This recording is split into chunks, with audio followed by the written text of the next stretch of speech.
विजयगढ़ में क्रूर सिंह अपनी बैठक के अंदर नाजिम और अहमद दोनों अयारों के साथ बातें कर रहा है।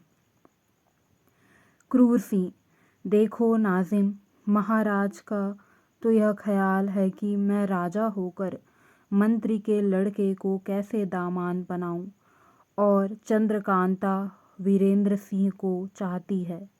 अब कहो कि मेरा काम कैसे निकले। अगर सोचा जाए कि चंद्रकांता को लेकर भाग जाऊं तो कहाँ जाऊं और कहाँ रहकर आराम करूं। फिर ले जाने के बाद मेरे बाप की महाराज क्या दुर्दशा करेंगे। इससे तो यही मुनासिब होगा कि पहले वीरेंद्र सिंह और उसके अयार तेज सिंह को किसी तरह गिरफ्तार कर किसी ऐसी जगह ले जाकर खपा डाला जाए कि 1000 वर्ष तक पता न लगे, और इसके बाद मौका पाकर महाराज को मारने की फिक्र की जाए। फिर तो मैं झट गद्दी का मालिक बन जाऊंगा और तब अलबत्ता अपनी ज़िंदगी में चंद्रकांता से ऐश कर सकूंगा।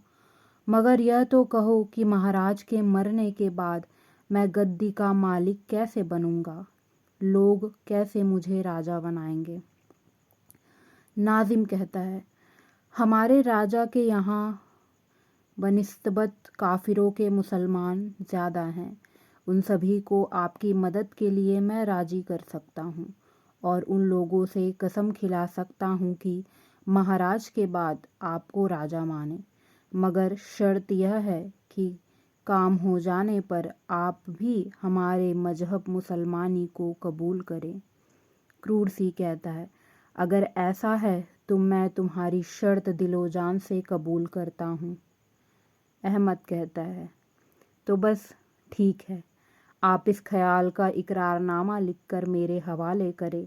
मैं सब मुसलमान भाइयों को दिखलाकर उन्हें अपने साथ मिला लूँगा।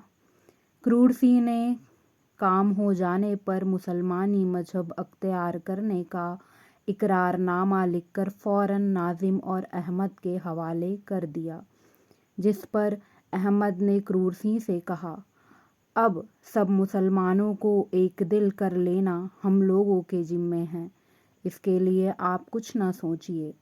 हाँ, हम दोनों आदमियों के लिए भी एक इकरारनामा इस बात का हो जाना चाहिए कि आपके राजा हो जाने पर हम ही दोनों वजीर मुकर्रर किए जाएंगे, और तब हम लोगों की चालाकी का तमाशा देखिए कि बात में ज़माना कैसे उलट पुलट कर देते हैं। क्रूर सिंह ने झटपट इस बात का भी इकरारनामा लिख दिया, जिससे वे दोनों बहुत ही खुश हुए। इसके बाद नाजिम ने कहा, इस वक्त हम लोग चंद्रकांता के हालचाल की खबर लेने जाते हैं, क्योंकि शाम का वक्त बहुत अच्छा है। चंद्रकांता जरूर बाग में गई होगी और अपनी सखी चपला से अपनी विरह कहानी कह रही होगी। इसलिए हमको पता लगाना कोई मुश्किल ना होगा कि आजकल वीरेंद्र सिंह और चंद्रकांता के बीच में क्या हो रहा है। यह कहकर दोनों अयार क्रूर सिंह से विदा हुए।